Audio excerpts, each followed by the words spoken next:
Improved systems to monitor Ghana's wildlife trade is being implemented. Government is taking steps to curtail the abuse of wildlife locally with the introduction of a domestic licensing system, DLS, a management system aimed at preserving wildlife through effective monitoring for both commercial and non-commercial use.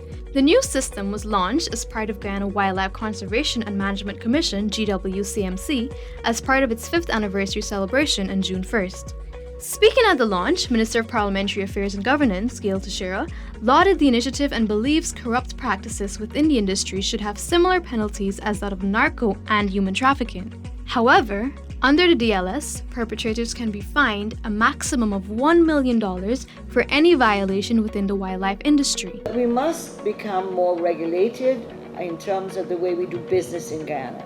This is part of rule of law, this is part of governance of our society. And we have to learn that this is how life goes, and this is what you need to do in order to carry out certain activities.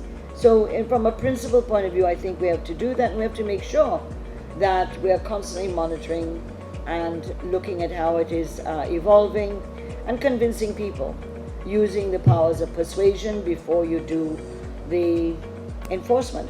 Recognizing the importance for public support in the preservation of wildlife, Minister Teixeira acknowledged that the success of the DLS is dependent on a public-private partnership and called for greater public awareness. If we do not preserve and protect and learn to have some kind of sustainable use of our resources and these resources, then we could be facing serious crises. The example of the bees that were given is an important one because the United States had a shortage of bees for a long time that impacted on the productivity of many of their products in the farming areas. We don't want that to happen here in Guyana.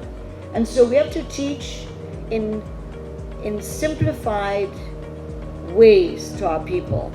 And therefore the awareness programs and the PR programs are important. Commissioner of the GWCMC, Alona Sankar, says the licensing system will address some of the challenges the Commission has faced since its establishment. The system is designed to provide information on wildlife from the time it is caught to end user. When we have that information, we can make informed decisions about the management of the species. It will help us also to set harvest quotas, so we can say this is the level of offtake per year, and it would not impact our populations.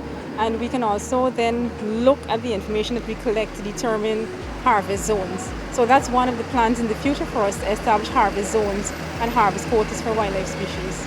Persons are being encouraged to uplift applications from the Commission's office located in the compound of the Environmental Protection Agency. Applications will be opened online soon. The GWCMC is responsible for the regulation of hunting, trapping, trading, trade, protection, conservation, management, and sustainable use of wildlife, harvesting and transporting wildlife under the Wildlife Conservation and Management Act of 2016.